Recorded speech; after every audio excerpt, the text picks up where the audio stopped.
Hey everybody, Ben Delaney here up in beautiful Nederland, Colorado, elevation 8,200 feet.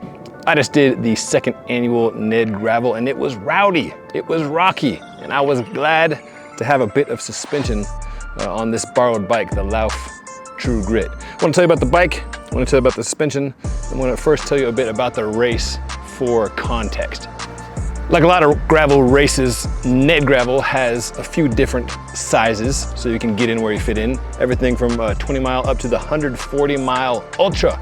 That bad boy started at 5 a.m. I wanted no part of that foolishness, so I did the Tungsten, which is a 60 mile event, the main event with more than 7,000 feet of climbing, all at altitude. It was won by Aaron Huck, former Olympian on the women's side, and Eric Brunner, the national cyclocross champ on the men's side. I finished up 13th. I was happy with that. This race is one of those, should I bring a mountain bike or should I bring a gravel bike type gravel races? The crux of the event is a section called Switzerland Trail, which we descended, we climbed again, and it is rough. It is the type of thing where you really want to be on at least a front suspension, if not a full suspension mountain bike. We saw many people, including Aaron Huck, on mountain bikes. My buddy Spencer Pallison, who's ridden the Lauf Fort quite a bit, opted to go for a mountain bike. He ended up doing just fine. I attribute that more to his motor and his skills than the bike, but point being, this is one of those on the cusp events where you ask yourself, what is the right bike for the occasion? So why was I on the Lauf? I've tested dozens of gravel bikes over the years, many in events. Gravel suspension is something that I've never been completely sold on. We've got, multiple styles and iterations of gravel suspension. The Lauf first came out in 2017 as a complete bike, the True Grit. It has 30 mil of suspension.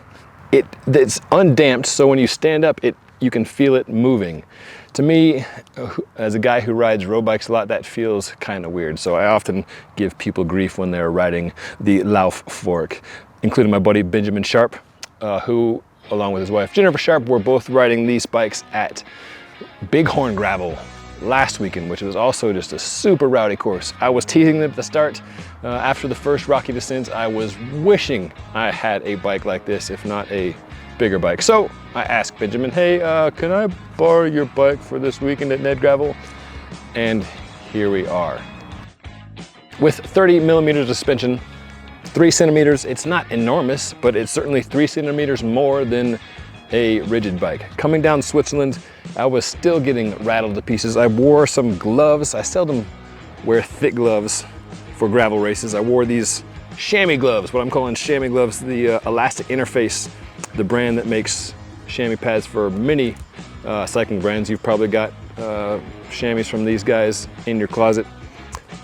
Similar idea of seamless padding, but in gloves. Was grateful to have that. I was still descending like the careful old person that I am. People like Spencer Pallison and others were just floating past. Eric Brunner was not on a mountain bike. He didn't have a suspension fork, he just has mad skills. The guy was riding skinny slicks and was just floating through stuff. However, he did flat coming down Switzerland early on. Very soon after dealing with his flat, he passed me like I was standing still, giving me some encouragement. Hey, you're doing good, as he flew up ahead to rejoin the front group and go on to win the race. For those of us who can't float like butterflies, having a bit of suspension was certainly welcome. So let me tell you a bit about the bike. Lauf got out early in the game, going with the long top tube and the short stem. We're seeing brands like Specialized and Trek now doing this thing and calling it progressive, and Lauf's like, yeah, that's not progressive, that's how we've always done it. So this bike, for instance, with a 56 seat tube to the collar, has a 59 centimeter top tube, and I've got an 80 mil stem here. So you can get a longer position, but still having the stability of being a little bit behind the front hub. That feels good for descending. The fork looks crazy, right? The head tube is certainly slack for gravel bikes. It's a 70.5. Most gravel bikes these days are in the 71 to 72 range. The trail which often determines how a bike handles and feels. You know, the trail is at 76 millimeters, so that's longer than like the giant Revolt, which is a 65, or the Trek Checkpoint, which is a 67, or the Specialized Crux, which is a 62. So it's a little bit longer, but it's not as long as the front design might have you believe just by looking at it. The fork rake is a relatively normal 47 mil. Lauf says it acts like a 45 mil. Price-wise, you're in a good spot with Lauf. It's a consumer direct operation. You've got 4 models ranging from about $2,900 to $6,500. This is the 3rd bike in the range, the Race Axis Explorer, for just under $5 grand. It's got SRAM Force E-Tap. It's got a 42 paired to a 1044 cassette. I used that 42-44 quite a bit and was still pushing on the lever looking for more.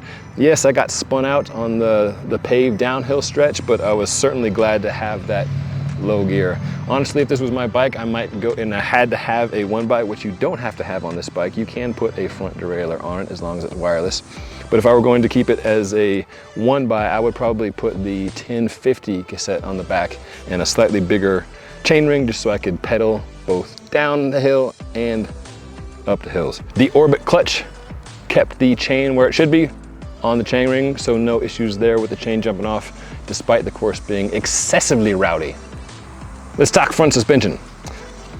This fork, the SL, the Superlight, is 850 grams, which is certainly lighter than, say, like the Fox/Easton fork, which comes in at about 1.2 kilos. And that fork has 40 or 50 mil of travel. RockShox's new Rowdy has either 30 or 40 mil of travel, so not too dissimilar from this. However, there's some hydraulics at play there and lockouts, whereas this is undamped. It's just the progressive carbon leaf springs that you're working with. MRP Baxter, that comes in a 40 or 60 mil option. And then of course there's the BMC URS LT, the long travel, which is 20 mil, and that is an internal operation. I rode that BMC URS LT in Switzerland at a launch where there was a lot of mountain bike editors, and we must have had 20 flats on the day. I think the guys were thinking, oh, this is a full suspension bike, we can rail it, but we were still on 40 mil tires, and turns out 20 mil of suspension is not the same as 140 or 160 mil on a mountain bike. So similar story here. 30 mil definitely takes the edge off the bumps, but it's not like it makes the rocks disappear. Lastly, the fork has plenty of clearance. Benjamin put on a 45 millimeter front tire, which I ran at 30 PSI. I'm 185 pounds or so, just for reference. That definitely added to the cushion, and even with a 45 mil tire, there's still plenty of mud clearance. We didn't really need that today, but that's good to have, just a little extra wiggle room for your tires. One gripe I have about the Lauf True Grit is that the back doesn't match the plushness of the front. Perhaps if the top tube were dropped a bit and you had a longer carbon seat post to flex, that could help balance it out. That's something I appreciate about the giant Revolt. The trade-off there is if you're running a bag, you start to cramp the storage space you have with your bottles, but having a long carbon seat post, in my book, is a plus for gravel bikes. Built up as shown, without pedals, this is 19 pounds, so not the world's lightest, but certainly not the porkiest. All right, so the $1 million question, or the $5,000 question, I should say. Would I take this Lauf fork all day, every day? I don't think so. I like having a rigid feel when I stand up. You can chalk that up to a couple decades of riding road bikes and appreciating a firm feel when I stand up. But frankly, most of the gravel riding I do is on gravel roads, not Jeep trails, where today we saw things like motorcycles, razors, ATVs, vehicles well suited for very chunky trails. I had a good time racing Ned Gravel, but Switzerland Trail is a little over the top for the type of gravel biking that I like to do.